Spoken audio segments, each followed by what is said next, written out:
Hello everyone and welcome back to The Explainer. Today, we're looking at a genuinely fascinating slice of life.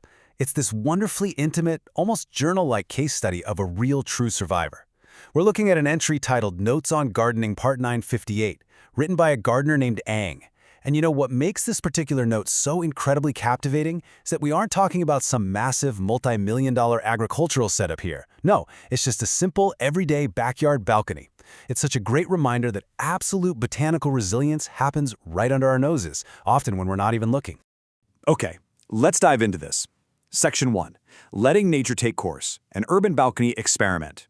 See, when we usually think about gardening, we tend to picture intense micromanaged care, right? Weeding, pruning, fertilizing, basically hovering over every single leaf. But Ang went a completely different route. Ang writes, I've intentionally let nature take its own course. So out of all the plants on this balcony, our gardener made a very deliberate choice to just step back. It isn't neglect, actually. It's a totally hands-off approach, meant to create an environment where literally only the strong survive. It's a completely unmanaged arena where plants just have to fend for themselves against the elements. And that brings us to the absolute hero of our story today, the unexpected survivor, the Scarlet Sage, or if you prefer the sciencey name, salvia-splendens. In this wild, unmanaged environment where nature was just left completely to its own devices, this one species didn't just scrape by, it completely thrived on that balcony. Which, of course, begs the question, what exactly makes the Scarlet Sage so remarkably tough? Well, let's get into Section 2, the Scarlet Sage, Aesthetics versus Reality. Now, what's really interesting about this slide is the total contrast in Ang's feelings toward the plant. Because as any honest gardener will tell you, just because a plant survives doesn't mean it's your absolute favorite to look at.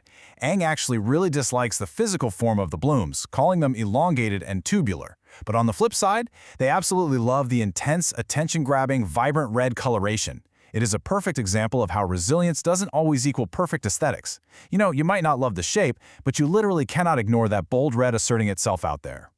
Moving right along to Section 3, a botanical illusion, the secret to a long bloom. Let's zoom in on the anatomy here because this is where it gets super cool. This plant has a secret weapon for lasting visual impact, and it's all about calyces. Basically, these are the parts of a flower that hang around even after the actual flower petals have fallen off. So with the Scarlet Sage, the true flowers drop away, but these calyces, they stay perfectly attached, and by staying behind, they give the total illusion that the bloom is lasting way, way longer than it actually is. So this vibrant red illusion persists long after the actual flowers fall. It's literally a botanical magic trick. Those tubular flowers Ang isn't crazy about, boom, they drop off. But the calyces, which hold on to that stunning, vibrant red, stay right there to keep the show going. This genius little anatomical feature is a massive reason why the plant has such a captivating and enduring presence in Ang's experiment.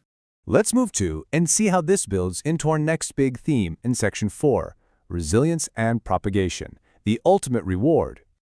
We know it looks cool, and we know it's a neat little visual trick. But what did this plant actually have to endure out there? Here is the tally of its battle scars. The Scarlet Sage faced down severe pest infestations, which, let's be honest, is usually a guaranteed killer for unmanaged plants.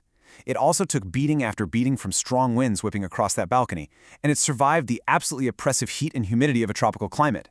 It didn't just survive a forgotten weekend. It defeated pests, wind, and wild climate conditions through pure botanical grit. So the crucial point is the gardener's clear verdict. Seeing this unbelievable survival, Ang decides it is the right time to start propagating them. Think about that. This plant's incredible toughness earned it the absolute highest reward a gardener can give. Instead of just remaining a random wild survivor, its genetics are going to be intentionally multiplied and preserved. It quite literally earned its permanent place in the garden by proving it had what it took. Which leaves us with this final thought for today.